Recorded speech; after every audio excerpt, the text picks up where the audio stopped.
Hello friends and welcome back. In this video we'll be talking about Kepler's laws, one of the most wonderful applications of Newton's universal law of gravitation, although they were discovered by Johannes Kepler after like an immense amount of astronomical observations way before, well, a little bit before Newton even produced his universal law.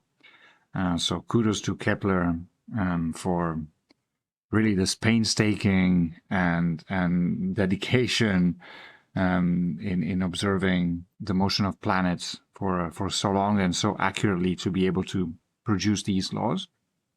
Thankfully, now we have this new language of Newton's theory of gravity that explains the fundamental physical reasons behind the existence of these laws, and yeah, that's the topic of the day. And let's warm up with instead doing a slightly simpler, less generic case of the circular orbits. And let's see what we discover in that case. And in particular, what we're looking at, the scenario we're considering, is an object of mass big M, capital M, sitting in the center of our reference frame, and there's an object little m, and we are assuming that the central mass is way more massive than the smaller mass. And let me move this here. And we ask ourselves, well, suppose that there's a solution that has a stable circular orbit. What does this circular orbit look like? And we know from the week on centripetal, on rotational or curved motion, circular motion, that the condition that we need to fulfill is that the force of gravity provides the centripetal acceleration. Remember, so in particular, the acceleration.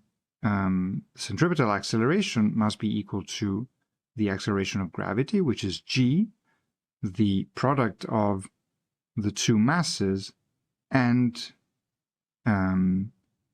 divided by the distance squared. But I made a mistake. It's not the product of the two masses. It's only the product of the big mass divided by the radius of the orbit squared.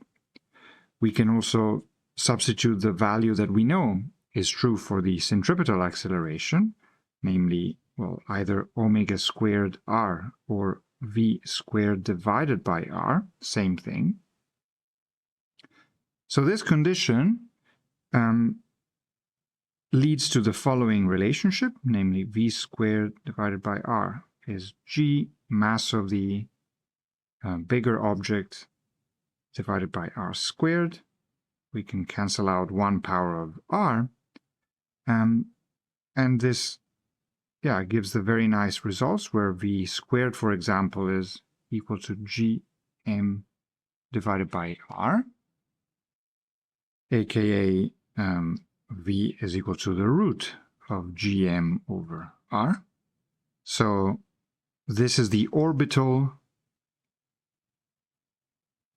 speed for circular orbits, well, speed squared or speed to power 1. And we can also utilize this to find the orbital period, for example.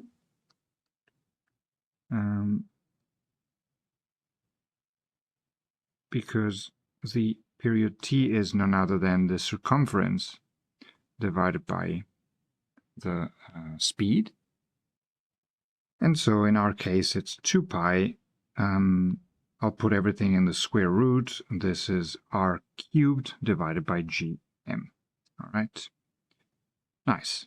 So when it comes to orbital circular orbits, then it's just a matter of applying very simple rules of force and acceleration, centripetal acceleration, and we get the relationship between the orbital speed, the orbital period, and the orbital radius. Notice that the results don't depend on the object in orbit, but only on the central source of the gravitational attraction. This is something that you're used to knowing when it comes to gravity, where things fall in a universal way, and this is true even for planets. Notice that I can use these results that I've just obtained to calculate the total energy of my object in this system. And so, as usual, it's kinetic plus potential energy, so it's half mv squared minus gmm divided by r. And substituting the value for v squared, this is m, and look, gm divided by r minus gm divided by r. So it's simply minus g, the product of the two masses, and 2r in the denominator. All right, very simple result, very simple expression, and very interesting for a couple reasons. First off, the total energy is negative. And remember that negative means that this is a bound system. Unsurprisingly, because indeed I started sort of looking for a bound system of a circular orbit, but it's not just accidentally or momentarily bound. Like, there's no possibility. Energy conservation doesn't allow for this mass to all of a sudden, get on a different trajectory and move away from these two masses, to move away from one another just randomly. So bound system. And also notice that this r is in the denominator, the orbital radius, meaning that maybe this is not implied, but meaning that the smaller orbits are more tightly bound. So the closer we are to the central mass, the more tightly bound to it we are. Probably unsurprisingly, tightly bound. Okay. But yeah, probably not surprisingly, but it's good to, it's interesting to find it again from the maths and see it explicitly. Notice, however, that the more tightly bound doesn't mean that your kinetic energy is lower, for example, as maybe some of you may have implied, because see, there's an r in the denominator of the expression for v, or v squared as well. So the more, the inner more the orbit, or the smaller the orbital radius, the higher the orbital velocity. So closer satellites go faster than farther satellites. Okay. Now we won't go explicitly through the derivation of Kepler's laws from first principles, though I plan to give you at least the directions on where to look for this stuff. But it's time now to to name these laws and take a look at what they're saying. The first law, Kepler's first law, is also called the law of orbits. And it says that planets, Kepler applied these things to the sun and the planets in the solar system, but this can be generalized to any type of system like that, with a big, massive object in the center and satellites of this object around it. But so the way he phrased it was that planets move in elliptical orbits, and that with the sun at one focus.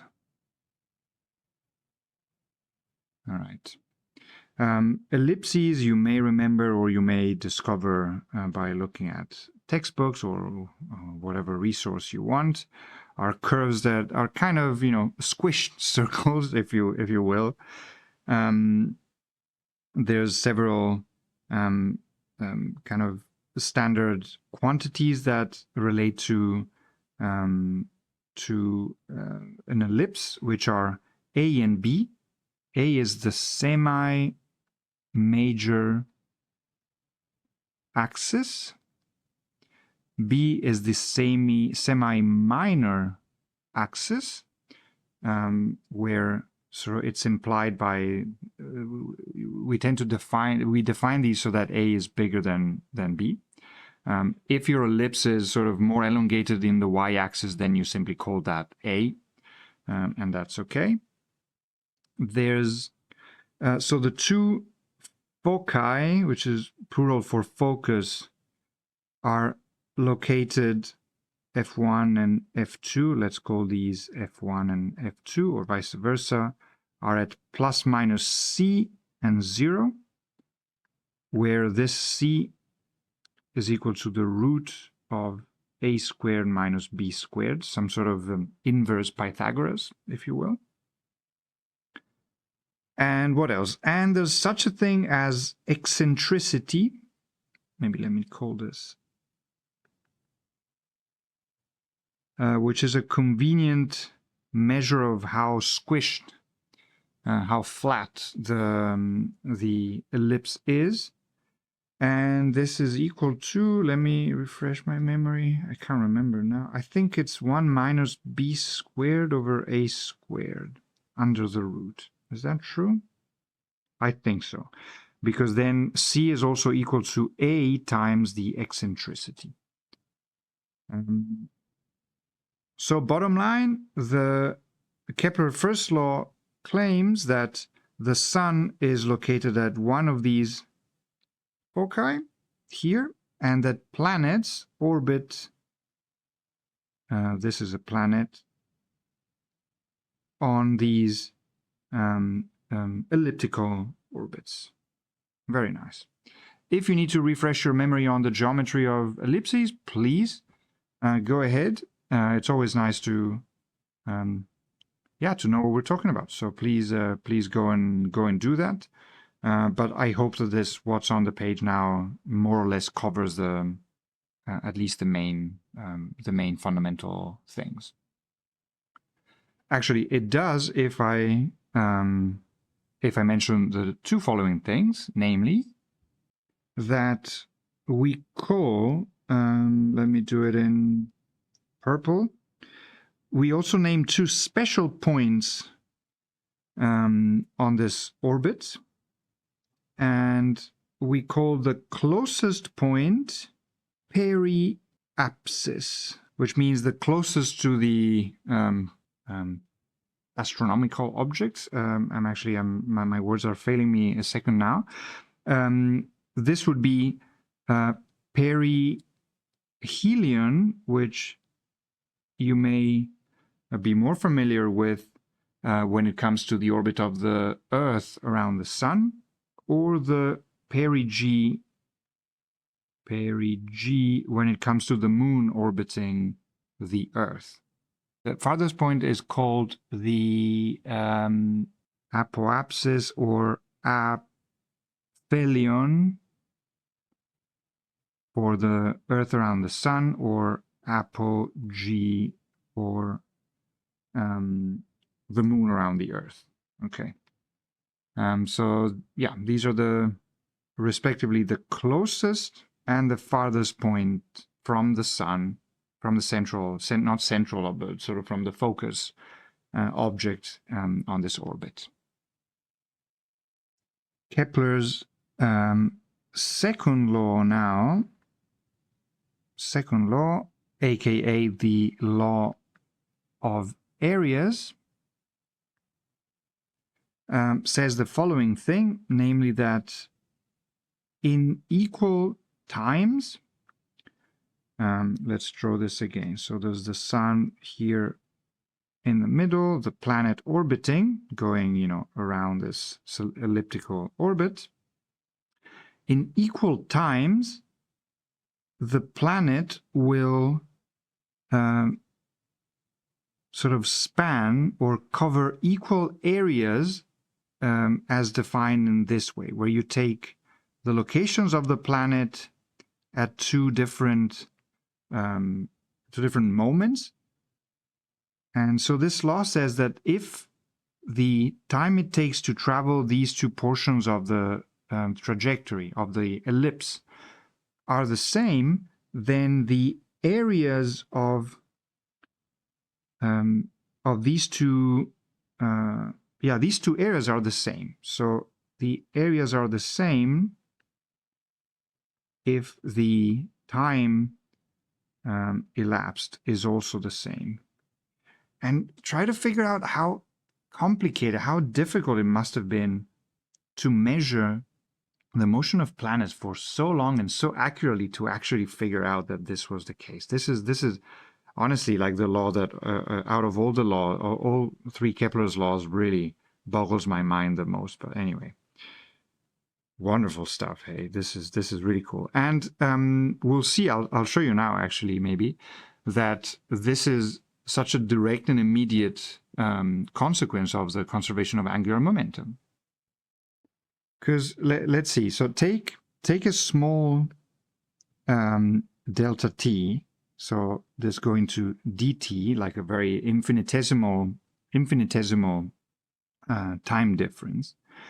And then we can think, then what is the area that is covered in by this construction in that time? Well, this would be definitely proportional to dt. And then it would be the sort of this triangle where it has as two sides simply the distance at that specific time that doesn't really change significantly in during this dt, times the infinitesimal angle. So if I'm looking at this construction, imagining that I'm on a portion of orbit that takes dt to cover, this is the angle and this is the distance, right? I think there's an r squared here that I forgot. So, sorry, but not dt. This is my bad. It's simply 1/2 r squared d phi. Okay, very nice. And so what I can write instead is that the rate of change of this area, then it's simply 1/2 r squared and the rate of change of phi. Remember what we call this, the name that we gave to this thing here was omega, but we can leave it at phi dot. Actually, it doesn't really matter. What does matter is that the angular momentum, you may remember, was equal to m times r squared times omega, or m r squared phi dot. And so if this is conserved and the mass is not changing, which is kind of what we definitely assume for this situation, then this automatically implies that r squared phi dot is also a constant, which implies that the rate of change of the area, or the rate of accumulation of the area, if you wanna call it like that, is a constant. So angular momentum, the conservation of angular momentum, implies automatically this very wacky relationship, saying that in equal times you cover equal areas.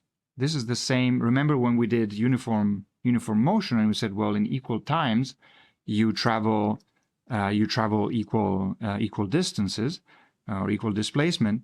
then this is exactly the same thing. If in equal time you cover equal areas, it means that the rate of change of area is a constant. And finally, Kepler's third law, also known as the law of periods, says, well, the original formulation was that the square of the period of the orbits of any planet is proportional to the cube of the semi-major axis. So it's a bit of an interesting combo. Also, must have taken like and just a psychotic amount of data collection and observation to figure this out. But again, kudos to Kepler. And it's a little more complicated than what I can do in 2 minutes to figure this out generally or generically for any orbit. We're more on orbits later, by the way. But for circular orbits, this is actually quite simple to justify. And actually, we did it already at the start of this video, because you may remember we said, well, the speed of or the speed squared of a circular orbit was equal to gm divided by r, and this implied that the period was 2 pi r divided by v, and that was 2 pi and this root of r cubed divided by gm. Well, look at this. Let me just square both sides of this equation. This is 4 pi squared divided by gm and r cubed. So it's a bit of a mission to then sort of extrapolate or derive this for a more generic orbit than circular, but for elliptical orbits. But it is you can formally show this, and so indeed this is the semi-formal proof that Kepler was absolutely right, and the square of the orbital period is proportional to the cube of the semi-major axis. The proportionality constant is this thing here, which again, notice, depends only depends on the mass of the sun, with small corrections, very small corrections for the larger planets, for Jupiter essentially, but actually it's virtually impeccable for everything in the solar system. So kudos to Kepler. Nice. Thank you so much for watching, and see you soon.